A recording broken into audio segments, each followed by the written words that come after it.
side to side. Whoa.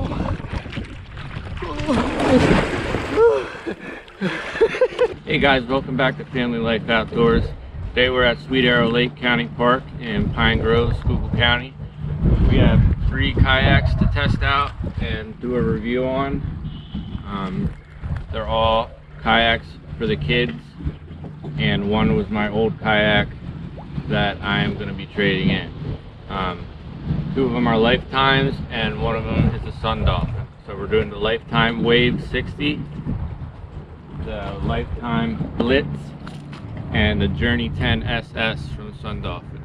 So we're going to be going over basic stability, secondary stability, tracking, how fast they paddle, and just overall functionality. So stay tuned, we're going to get right on the water here. There's about 10 to 20 mile-an-hour winds and it's really choppy, so this is going to be the ultimate test, and hopefully I don't cut myself. So here we go. This is the Lifetime Wave 60. This is a children's kayak. It is not meant for an adult at all. The weight limit on this kayak is 130 pounds, one person, and I'm almost 200 pounds. So if I flip this thing, I won't be surprised. But if I don't flip it, if I stay dry in this kayak, then I will be extremely surprised, and you will definitely know that this kayak is safe for your kid. We're putting our 8-year-old in this kayak, and we definitely want to be sure that it's going to be stable enough for her so that she can enjoy herself and not get dumped and freaked out her first time kayaking. So we're going to get on the water, and maybe I'll get wet, maybe I won't. Here we go. And I'm filling up with water. Woo! I'm floating.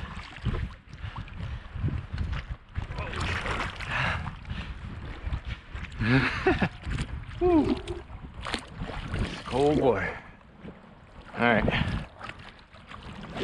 Taking on a lot of water, but I am floating. Barely. Woo. It's hard for me to paddle because of all the weight.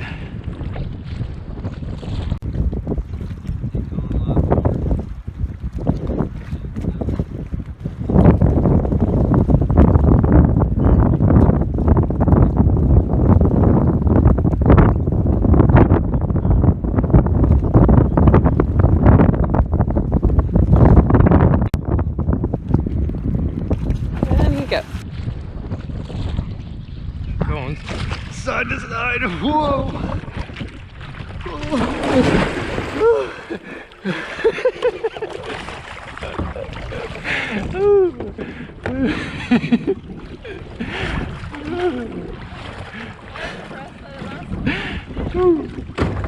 All right, guys. Well, we tried. It held me up. It definitely held me up. The side to side was just too much. If it would have been wider, I think that would have been fine.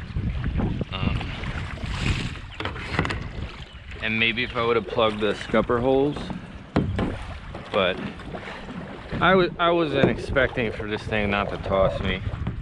It's a 130 pound weight limit. Like I said, I'm close to 200. In the event that your kid dumps this, the nice thing about it here is that this back portion is made for them to grab a hold of and belly slide back on, you know, without trying to come up the side like that. Now whether that works good or not, I don't know. I know that this thing would have floated no matter what for me, and I could have grabbed the back of it and paddled back to shore like a bodyboard. But like I said, guys, I wasn't expecting this thing to hold me. I mean, the weight limit difference is pretty drastic. and my size from side to side has a much larger footprint than the kid's gonna have. But I think really weight has everything to do with it. So I was surprised that it didn't just fill up with water and go under. That's what I thought it was gonna do.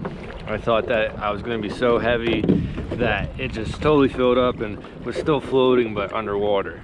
Now I did take on a lot of water, but not as much as I expected.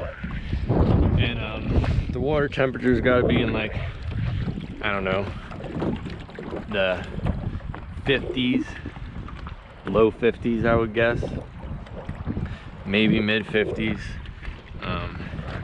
So that was a little bit scary to fall in. Luckily I was only in a couple feet of water, but I had my life jacket on, and I kind of expected to go for a swim. So overall, I think it's going to be good for her. We're going to do another video with the kid in it of the correct weight limit and see how the stability is then.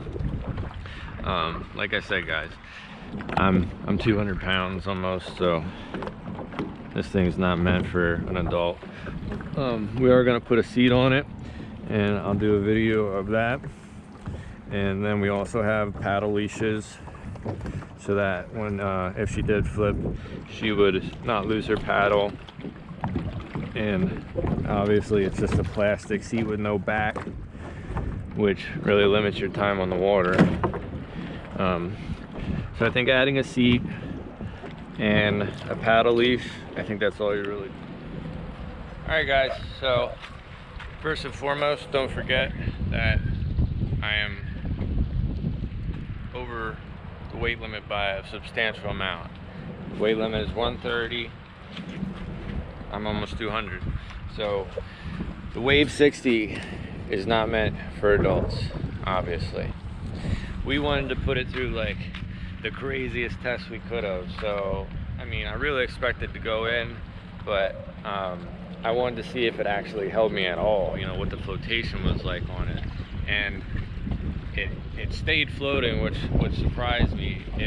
It was filling up with a little bit of water, but I expected the whole thing to be under the water, but you know, still floating, but just so much pressure of the weight that it would be totally submerged, and it wasn't. It was pretty much just in the seat area that filled up, and the rest of the boat was still above water. Now the weight, me pushing it down that far in the water, it took away the secondary stability totally, and that's why the side-to-side stability is what sent me in the end. It wasn't the fact that it just wouldn't float. It was the secondary stability was totally taken away by the weight, and so every little movement I did trying to paddle and stabilize, it was just too much. I mean, I thought maybe I'd be able to turn around and get it back in right away, but it just, like, every little paddle movement was just a real challenge to overcome. But we're gonna continue this review on another video, and we're gonna put the kid on it when the water's a little bit warmer, and we're gonna see what the stability and secondary stability is like then. So stay tuned for that, and we'll do an official review with the right weight limit, and then you'll be able to compare the two and see that it might be something for your kid. So I hope you guys liked it. I hope you got a kick out of that. It was pretty cold, so I know everybody's laughing at me, but I was just trying to do an ultimate test and see what happened. I knew I was going to go in. I was just hoping that I didn't, and then it really would have been a great kayak, but I think it was impossible for me not to go in. So I hope you guys liked it.